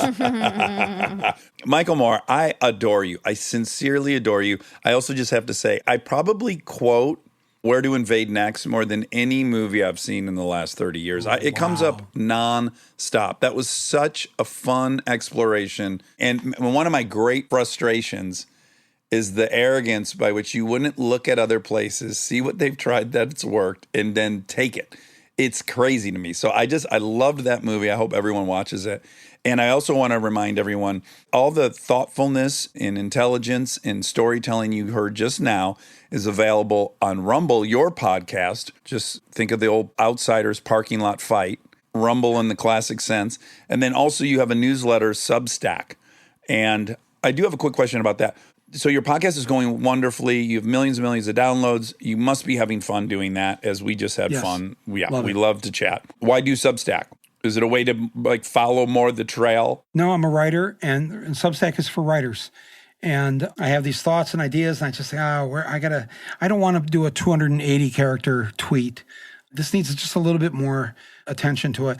And I love writing satire. So every now and then I get on Substack, I get to write something where some people write and go, is this real? Do you really believe this? And I love that. I love humor. So that gives me a chance to write it. I love writing. My mom taught me to write when I was 4 years old. She'd get out the Flint Journal and she'd start with that little weather box on the front page. Then she went to sports scores, box scores. And that's how I learned to read, because my mom did that. It was a great gift in life. So yes, that's why I do the Substack. I just started it here in August, and I've had a lot of fun with it. The podcast started almost 2 years ago, and we just had our 30 millionth download on the podcast. So that's so awesome. Congratulations. It's not as much as yours and others, but that's huge. Are you kidding? But it is huge. When you think of that's 30 million hours. Yeah. Well, yeah. I think of it as I got to sit in a room and talk with Robert De Niro, and he talked for over an hour. That doesn't happen. No. That's an impossibility on this planet. Well, Monica, I hope you have fun cutting out all the wrong things that we said. The Dag said. No, well, both of us. It'll be quite the fact check, that's for sure. Well, Michael, I'm truly proud to call you a fellow countryman. And Michigander. That's what I mean. And I hope I bump into you at a cherry festival someday. That would be great. All right, well, be well. Love to you. Be well. Thank you. And now my favorite part of the show, the fact check with my soulmate, Monica Padman. This episode is brought to you by SoFi, the all-in-one finance app where you can bank, borrow, and invest all in one place. Let's talk bank accounts for a second. The average bank savings rate is 0.39% in interest. You're earning pennies on your savings, but it does not have to be that way. With SoFi high-yield checking and savings, the money barely making moves sitting in your savings account can earn over 8 times the national average savings rate with eligible direct deposit. No account or overdraft fees, which feels rare these days. You can get your paycheck up to 2 days early, perfect for getting ahead of a bill or grabbing what you need right when you need it. Plus, get up to a $300 welcome bonus when you sign up with eligible direct deposit. Sign up for SoFi checking and savings at SoFi.com/armchair. SoFi checking and savings is offered through SoFi Bank NA, member FDIC. Terms apply. Because I wear my Calvin shirt. And That's cute. Like what Rob's doing is he's got a costume he wears to the doctor to elicit as much sympathy as possible, which is really clever. I like that, yeah. Do you do anything special, Mon, before you go to the doc? Yeah. No, I'm like inherently pretty sympathetic. I would say so. Yeah. You're a miniature I'm person. just a small person. That's true. My parents really like going to Indian doctors. Oh, they do? Yeah, I think they feel Similar? seen. They can have some sort of rapport. Yeah. And also maybe they think like, They got some Ayurvedic, like... no, my dad doesn't believe in any of that. No, but what your dad would believe in, I encourage you to get him on the phone. In fact, I'd bet probably $1 million about this. What? That your father will have the same opinion I have, that although the explanation for why it works might not be physically true, Yeah. just the mere fact of them documenting millions of people for 1,000 years, you do learn how to interrupt patterns. Now, whether you can explain how you actually interrupted it or not is kind of irrelevant. Yeah. But I bet your father does appreciate, recognize, and respect the amount of anecdotal data that's For been sure. accumulated for 1,000 years. Well, also, you know how everyone has like 5 stories? Mm-hmm. One of his stories is about that. He had like some face disease. Okay. Not a face disease, but like some Something dermatitis. warty type of oh, thing. great. Yep. Hypoplasia, maybe. And he couldn't get rid of it, kept going to the doctor. They try, then someone told him you got to go to this one guy, and it was an Herbalist or something? Oh, okay. Ayurvedic doctor. And this was all in India. Really quick, say it again. I really butcher it. Ayurvedic. It's Ayurvedic? I don't really know if I'm saying it right, but I think I am saying it more right than you. While we're registering complaints against the Ayurvedics, who did save me from my own rheumatoid arthritis, I will say, guys, pick an easier thing for me to say. Just No, but one more note. They're not going to make it more American for you. Okay? They don't have to. Yeah. But if they want to franchise it like McDonald's, they might want to. They just call it AV. It's why no one went and saw Zathura. They were afraid to step up to the ticket counter and go, 4 tickets for Zathura. And they were like, fuck it, let's go see the other movie. That would have been a good ding, ding, ding for next time's fact check. Oh, but okay, not this time. Oopsies. Yeah. Ooh, that's a good little hint, though. It is. Yeah. There's also another hint. I wonder if I should say Oh it. my God, you're being so flirty. Because we almost did 2 fact checks today. And so I rushed to do something today so that there could be a ding, ding, ding. But actually, we're not going to do the fact check till tomorrow. But I made a stew. I don't even get that reference. You don't? No, but Anyway, next week I'm going to be talking about a delicious stew, and so everyone should get excited. And it is also a ding, ding, ding, and also Zathura. Anyway, before we move on from wordplay, Yeah. for some reason in this last week, I've had so many wordplays pop into my head. I have a note folder going currently. wow. Of just like book titles, just sayings. Oh my gosh. So much wordplay. They keep popping into my head and I keep jotting them down. One of them was developed with you, which is simpler time. Now, I'm afraid to even say that out loud because I don't want someone to steal it. yeah. Simpler times, SIM is in caps. It's about the sim, Simpler times. but before the sim. Before we knew about the sim. Yeah, yep, About yep. living in oblivion. That's Before right. we discovered it. It's really good wordplay. Thank you. There's more where that came from. You want to hear another one? Sure. Oh, I'm not going to give this one away because I want us to do this as a podcast. Oh, okay, what? Knit it and quit it. You want it to be about knitting? Yeah, there's so many people that knit and are super into knitting. But what are they going to talk about? I'm bored of those people. Well, because you're not a knitter, nor am I. But you can't come up with a name like Knit It and Quit It and not use it. Okay, well, how about this? How about you come up with a podcast that's good? I wrote this down. Oh my gosh. Because Michael Moore, that's what we're doing. This is for real. I want to do. You said something about automotive espionage, way back when, Right. And I'm like, that's a cool story. Mm-hmm. I think it would have to probably be more broadly like industrial espionage. Okay. You know, because currently they have been caught numerous times by the CIA and NSA. They've infiltrated every company, just like they've infiltrated the Pentagon and shit with hackers. They've infiltrated many of the huge corporations that have really valuable IP. Okay. It's like a state activity. Other countries that want emerging technology do invest heavily in industrial espionage.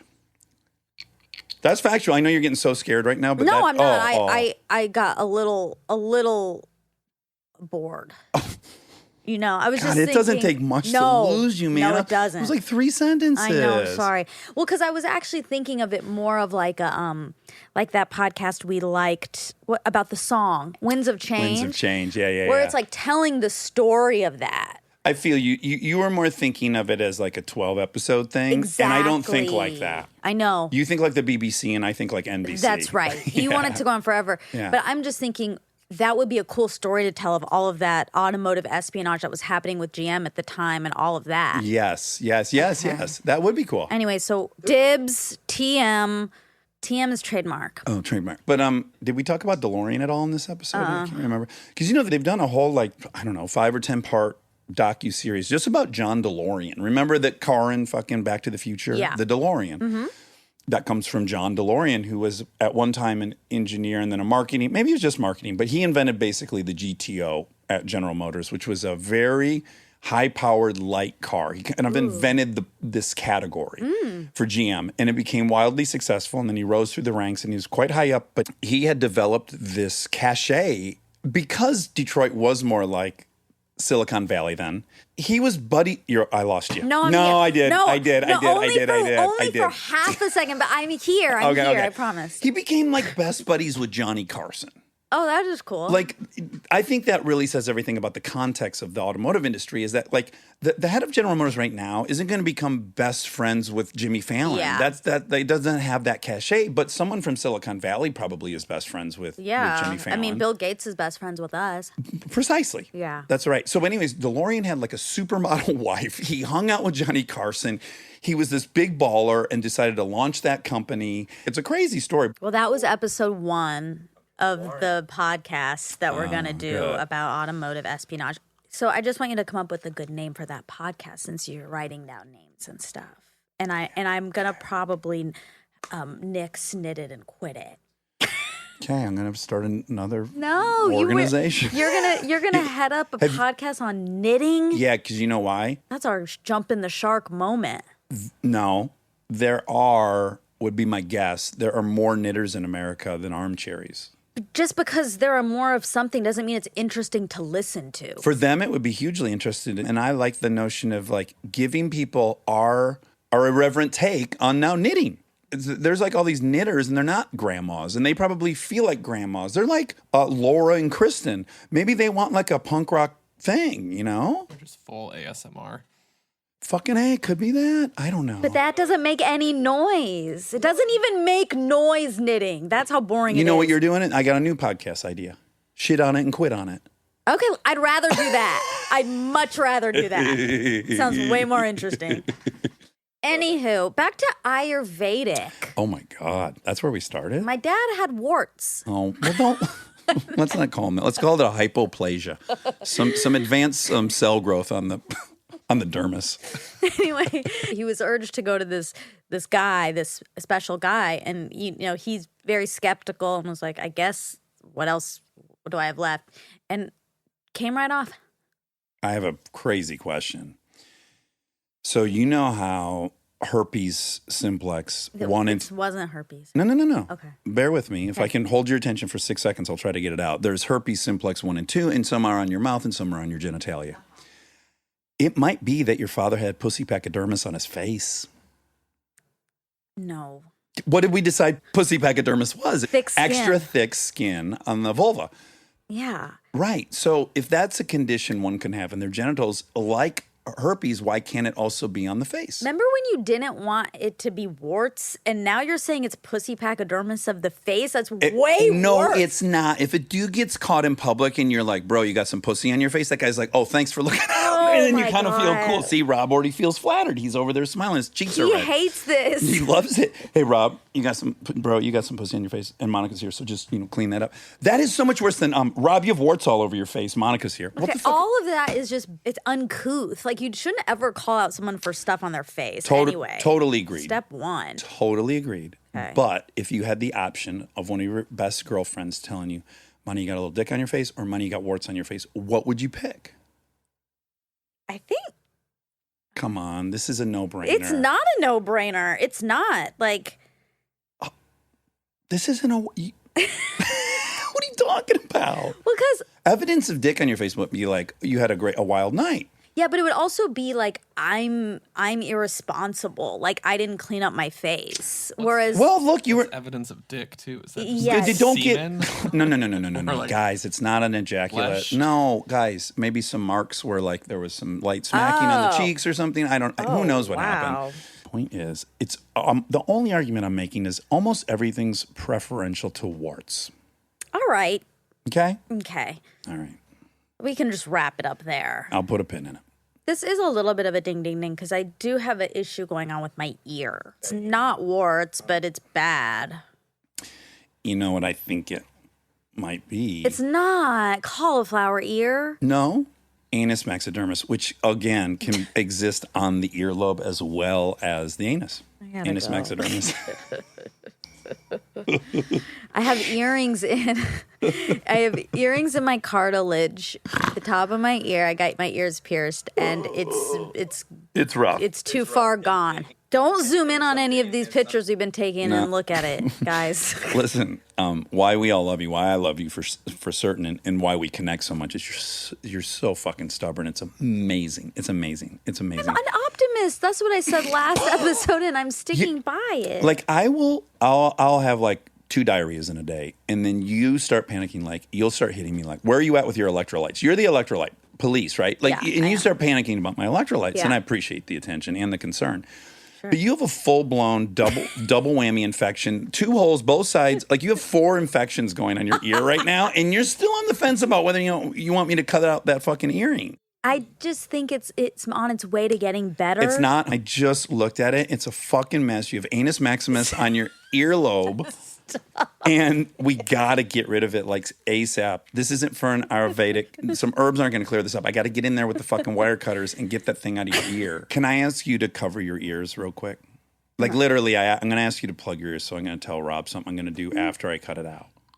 And it can be a surprise to you when you're editing. But if you hear it, you're not going to let me do the operation. Well, then I'm fucking not going to let you do the operation already.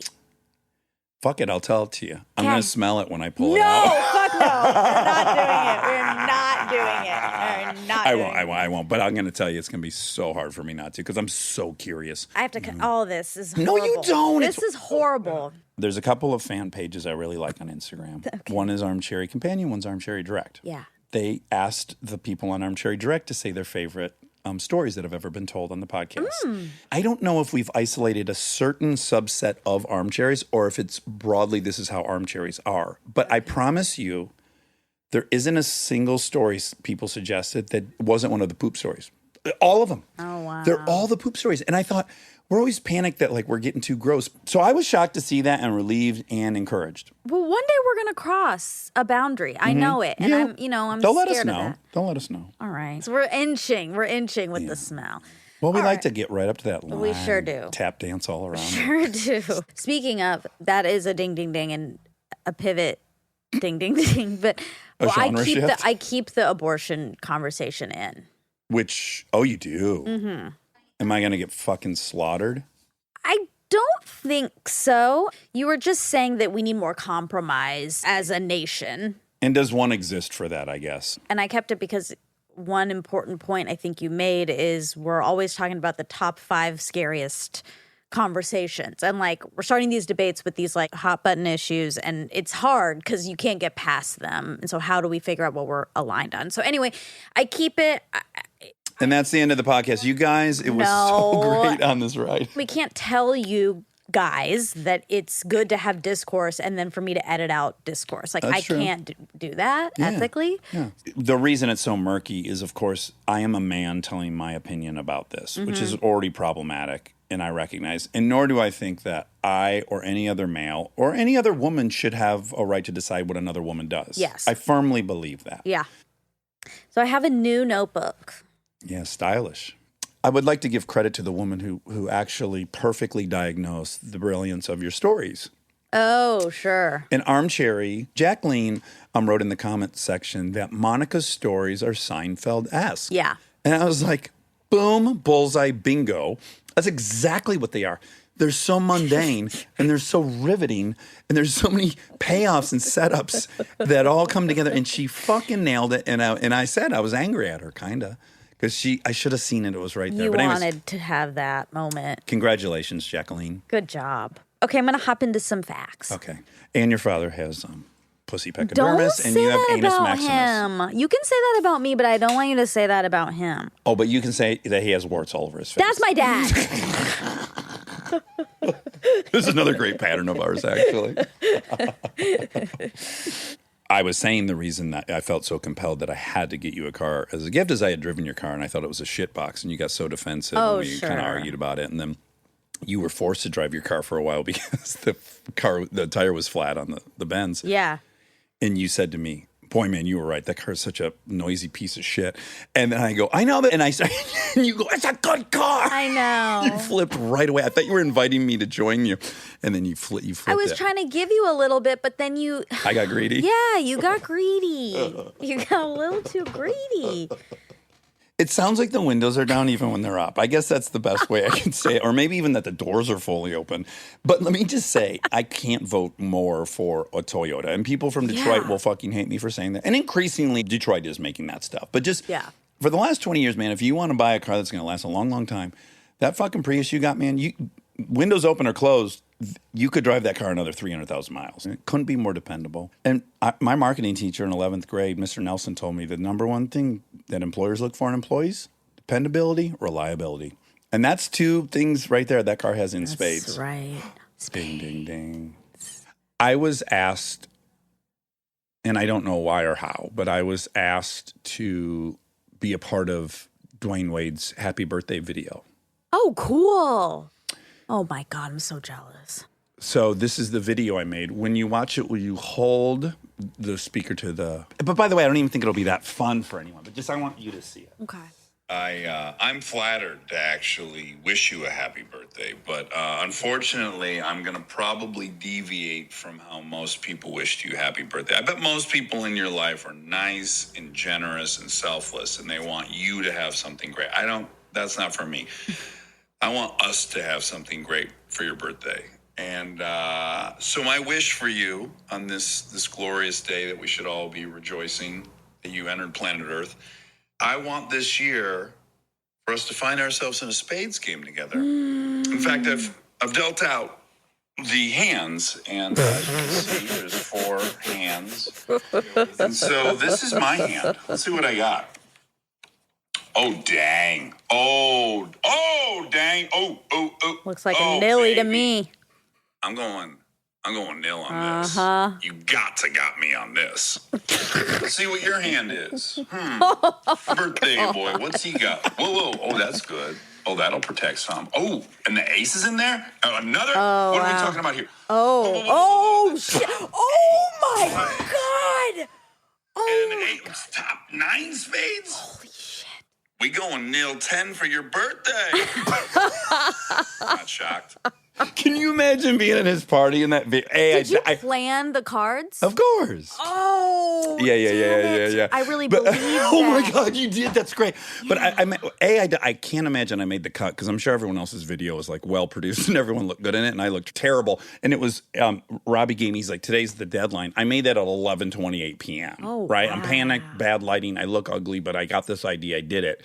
And then I did imagine if it had made his birthday video, which I can't imagine it did.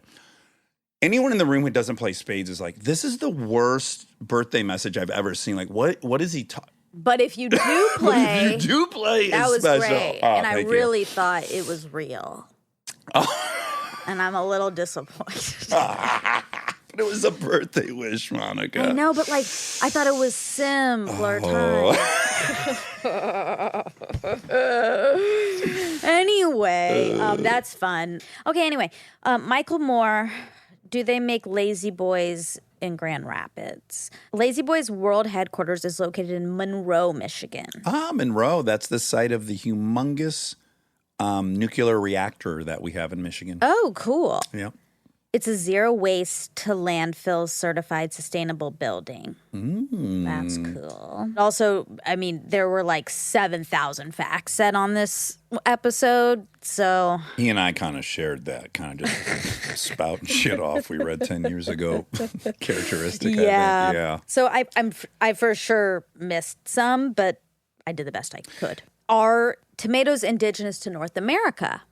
He said that they're indigenous to North America. Well, can I just say really quick? Not positive I believe that. I know maize is indigenous to the Americas, and I know there's a couple other tubers, but I don't know if I believe that. Go ahead. Yeah, I was skeptical of that, but it's not indigenous to Italy. Of course, that's the main thing everyone asks. Or Europe, for that matter. The tomato was first, quote, discovered by the Spanish conquistadors while exploring and then conquering the Americas. Oh, my God. Hoisted by my own He was petard. right. I'm glad. I mean, I'm not glad that you're hoisted, but I'm glad he was right. Now, there was great debate in my family because my deceased stepfather, Dave Barton, who I love so much, and he was such an intelligent guy, electrical engineer, and he used to say hoisted by your own petard a lot. Yeah. And there was a debate about what that meant. And it's Shakespearean in origin. Oh. In his research, which God knows if I trust it, was something about that it's actually being caught in the fog of your own fart. And so, that is what he said. Okay, this is the origin. Hoist with his own petard is a phrase from a speech in Hamlet that has become proverbial. The phrase's meaning is that a bomb maker is lifted off the ground with his own bomb and indicates an ironic reversal or poetic justice. So, Well, that's a great metaphor. for farts. It is.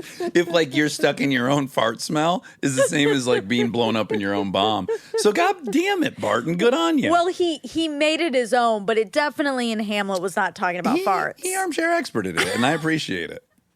Okay, how big is the GM proving grounds? This says 4,000 acres. Great. I think there's 600 acres in a square mile. You could look that up. How many acres? 4,000? This says 4,000. Do you think that's low or high? It feels a little low to me, but maybe not. It says equivalent of 132 miles. That feels right to me. That's a lot. Really? I mean, that's what big. it equals? That's what it says. Oh, because I thought there was 600. 640 acres in 1 square mile. Oh, good. I got pretty close. That was close. Thanks for That was really close. Thanks for acknowledging it when I forced you to acknowledge it. He said Chevrolet. Well, okay. He was saying that people used to come to Detroit. Like they would come to Silicon Valley. Exactly. And he said, Chevrolet isn't an American name. That's a French guy. But it's not. It's actually a Swiss name. Yeah. Bless your heart. Yeah, that was a cough. I know. But anytime you do anything, I'm going to bless your heart. Okay. Okay. Especially if you toot. It's going to be a triple blessing of your heart if I get to hear one of those suckers. You're never hearing that. I'm never hoisting by my own petard. Yeah, so that's Swiss, not French. Okay. Although easy mistake because it does sound French. It sure does. Anytime that T's on there that you're not saying it, boy, you're in the French world then. Ballet. Yeah. No, not chauffeur. Ballet. Chalet. Chalet. Oh, I was going to say there is shallot. But that's, yeah. Yeah. That's from the Americas, though. Just like the tomato. Yes. Okay, Larry from Google, he said he thinks it's from Huntington Woods. He's born in Lansing. Oh, as was I. You're kind of, if you're from really? the Detroit area, I want to say I might have been born in Lansing. So we don't know if he was from Huntington Woods, I guess. Like if he well, let's see. Hold on. Early life and education. Born in Lansing, Michigan. Went to University of Michigan. Mm-hmm. That's not You're getting saying. frustrated. Yeah. Yeah, it's likely then. Okay. Excuse me. Bless your I have a toothpick in there. I know. Man, something crazy happened to me yesterday. What? Every time I swallowed, it felt like there was something stuck. Sure. Is it still there? No. Okay. And then I woke up and it was fine, but nothing was stuck. Like I could swallow, but it was like there was a bulb in there. Well, do you know, Kristen and I sometimes I've stopped even questioning it, but she often thinks she swallows her pill at night and it's stuck in her throat. Oh, I don't have that.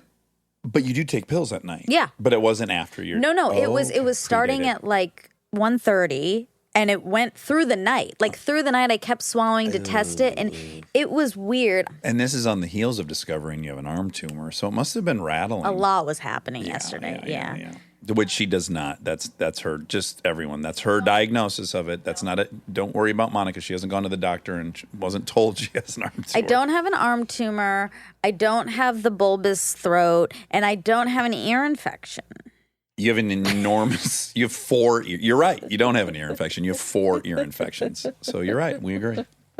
You're gonna get hoisted by your fucking petard if you let that thing fucking go. Like can I just remind you of something? Yeah. You're in the business of wearing headphones. You're wearing headphones because you really need to hear for your job. You're fucking with like the main thing of your craft right now. Look, if I lost this ear, it'd probably make my other ear even sharper.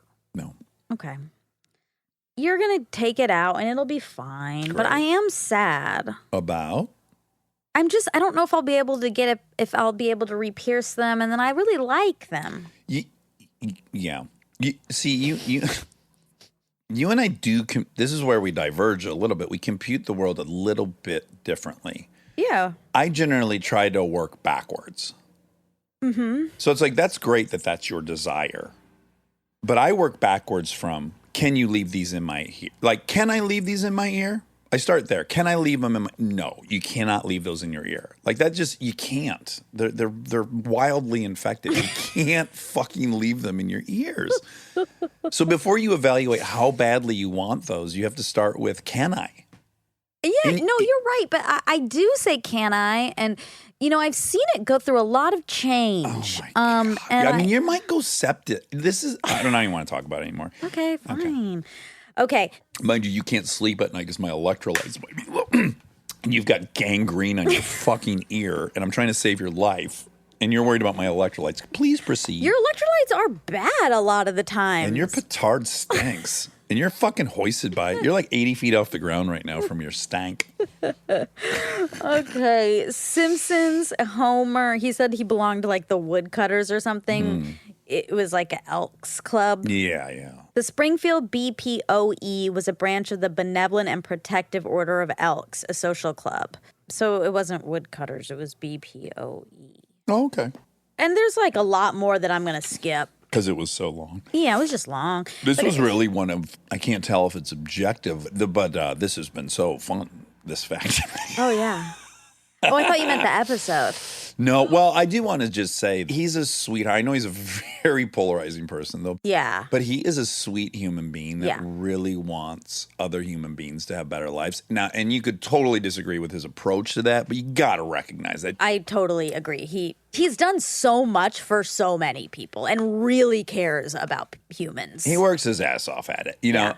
Yeah, exactly. I totally disagree with him on some components of capitalism, I think. Yeah. But at the same time, I'm not doing a tenth of what he does to make the world better. So Yeah. who the fuck can I, And like requiring that Warner Brother, like whoever took that movie needed to give money to those people. Like it's just, it's really. He has integrity. Yeah. Most people wouldn't do that, including me or you. That's right. All right. All right. That's it. Don't want it to end. I love you. Well, see you tomorrow. Oh, okay. And we'll talk about the stew. Oh, ding, ding, ding, ding, ding, ding, ding, ding, ding.